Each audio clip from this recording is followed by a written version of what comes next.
നമസ്കാരം. ആഴ്ചകൾക്കുള്ളിൽ തന്നെ തിരഞ്ഞെടുപ്പിലേക്ക് പോകേണ്ട ഒരു സംസ്ഥാനമാണ് പശ്ചിമ ബംഗാൾ.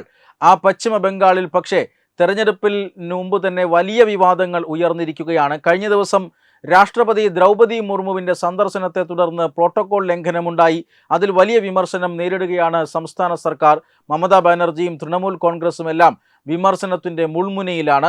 അവർ ഇപ്പോൾ ഏറ്റവും പ്രധാനമായും എതിർക്കുന്നത് പശ്ചിമ ബംഗാളിൽ നടപ്പാക്കി കഴിഞ്ഞ SIR ആണ്. SIRനെതിരെ ശക്തമായ പ്രതിഷേധമാണ് തൃണമൂൽ കോൺഗ്രസും മുഖ്യമന്ത്രി മമതാ ബാനർജിയും നടത്തിക്കൊണ്ടിരുന്നത്. കോടതിയിലടക്കം, സുപ്രീം കോടതിയിലടക്കം ഇതിനുമായി മമതാ ബാനർജി സമീപിച്ചിരുന്നു. പക്ഷെ അവിടെയെല്ലാം തിരിച്ചടിയായിരുന്നു ഫലം. നിരവധി ലക്ഷക്കണക്കിന് അനധികൃത വോട്ടർമാർ ഉണ്ടായിരുന്ന ഒരു സംസ്ഥാനമായിരുന്നു പശ്ചിമ ബംഗാൾ. SIRന് ശേഷം അത് കൂട്ടത്തോടുകൂടി തന്നെ ഡിലീറ്റ് ചെയ്യപ്പെട്ടു. ഇതിലെല്ലാം വലിയ അരിശത്തിലാണ് ഇപ്പോൾ മമതാ ബാനർജി സർക്കാർ. അത് തെരഞ്ഞെടുപ്പ് കമ്മീഷനുമായി യാതൊരു രീതിയിലുമുള്ള സഹകരണം അവർ ഉറപ്പു നൽകുന്നില്ല. എന്തായാലും കഴിഞ്ഞ ദിവസം തെരഞ്ഞെടുപ്പ് കമ്മീഷനുമായി തുറന്ന പോരിലേക്ക് ഈ തൃണമൂൽ കോൺഗ്രസ് പോകുന്നു എന്ന സൂചനയാണ് പുറത്തു വന്നത്.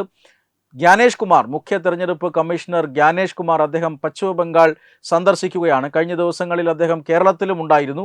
ഇപ്പോഴിതാ അദ്ദേഹം പശ്ചിമ ബംഗാൾ സന്ദർശിക്കുകയാണ്. നിയമസഭാ തെരഞ്ഞെടുപ്പ് നടക്കാനിരിക്കുന്ന സംസ്ഥാനങ്ങളിലെല്ലാം ഒരുക്കങ്ങൾ വിലയിരുത്തിക്കൊണ്ടാണ് അദ്ദേഹത്തിൻ്റെ സന്ദർശനം പുരോഗമിക്കുന്നത്. ആ സന്ദർശനത്തിനിടയിൽ അദ്ദേഹം കഴിഞ്ഞ ദിവസം അവിടുത്തെ ഒരു ക്ഷേത്രം സന്ദർശിച്ചു, കൊൽക്കത്തയിലെ. ആ ക്ഷേത്രം സന്ദർശിച്ച് പുറത്തിറങ്ങുമ്പോഴാണ് ഇപ്പോൾ തൃണമൂൽ കോൺഗ്രസിൻ്റെ പ്രവർത്തകർ വലിയ പ്രതിഷേധവുമായി രംഗത്തിറങ്ങിയിരിക്കുന്നത്. മുഖ്യ തെരഞ്ഞെടുപ്പ് കമ്മീഷണർക്കെതിരെ കരിങ്കൊടി പ്രയോഗമാണ് തൃണമൂൽ കോൺഗ്രസ് പ്രവർത്തകർ നടത്തിയത്. എന്തായാലും SIRനെതിരെ അവിടുത്തെ വോട്ടർ പട്ടികയിൽ വൻ ക്രമക്കേട് നടത്തുന്നു, വോട്ടർ പട്ടികയിൽ നിന്നും ജനങ്ങളെ കൂട്ടത്തോടെ വെട്ടിമാറ്റുന്നു, BJPക്ക് വേണ്ടി ജ്ഞാനേഷ് കുമാർ പ്രവർത്തിക്കുന്നു എന്നൊക്കെ ഉള്ള രാഷ്ട്രീയ മുദ്രാവാക്യങ്ങൾ ഉയർത്തിക്കൊണ്ടാണ് ജ്ഞാനേഷ് കുമാറിനെതിരെ വലിയ പ്രതിഷേധം തൃണമൂൽ കോൺഗ്രസിൻ്റെ നേതൃത്വത്തിൽ നടത്തിയത്. പക്ഷേ അതിനെല്ലാം വളരെ കൃത്യമായ പ്രതികരണം തന്നെ ജ്ഞാനേഷ് കുമാർ നൽകുകയുണ്ടായി. ഈ പ്രതിഷേധ പ്രകടനത്തിന് ശേഷം മാധ്യമപ്രവർത്തകരെ കണ്ട ജ്ഞാനേഷ് കുമാർ പറഞ്ഞത് ജനാധിപത്യത്തിൽ എല്ലാവർക്കും പ്രതിഷേധിക്കാൻ അവകാശമുണ്ട് എന്ന് തന്നെയായിരുന്നു. ലക്ഷക്കണക്കിന് പേർ, അതായത് അനധികൃതമായി കയറിപ്പറ്റിയിട്ടുള്ള വോട്ടർ പട്ടിക, അത് കാലാകാലങ്ങളിൽ പരിഷ്കരിക്കേണ്ടത് അത്യാവശ്യമാണ്. വിവിധ സംസ്ഥാനങ്ങളിൽ ഇതിനോടകം തന്നെ SIR വളരെ വിജയകരമായി പൂർത്തിയാക്കിയിരിക്കുന്നു.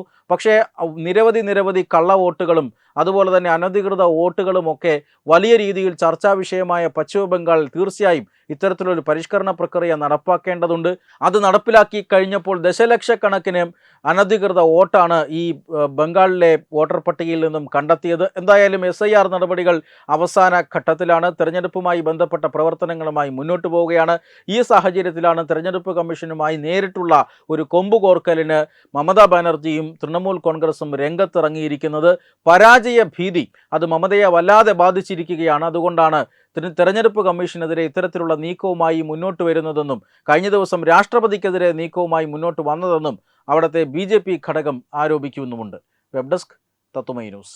Brought you by Kerala AIDS control society. HIV AIDS സംബന്ധമായ സംശയങ്ങൾക്ക് 1097 എന്ന 24 മണിക്കൂറും പ്രവർത്തിക്കുന്ന ടോൾ ഫ്രീ നമ്പറിലേക്ക് വിളിക്കുക.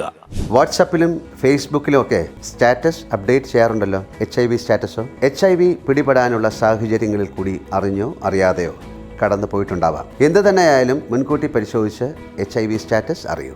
സൗജന്യ HIV പരിശോധനയും കൗൺസിലിങ്ങും ആരോഗ്യ കേന്ദ്രങ്ങളിൽ പ്രവർത്തിക്കുന്ന ICTC അഥവാ ജ്യോതിസ് കേന്ദ്രങ്ങളെ സമീപിക്കുക. നിങ്ങളുടെ സ്റ്റാറ്റസ് എന്തായാലും വിവരങ്ങൾ രഹസ്യമായി സൂക്ഷിക്കുന്നതായിരിക്കും.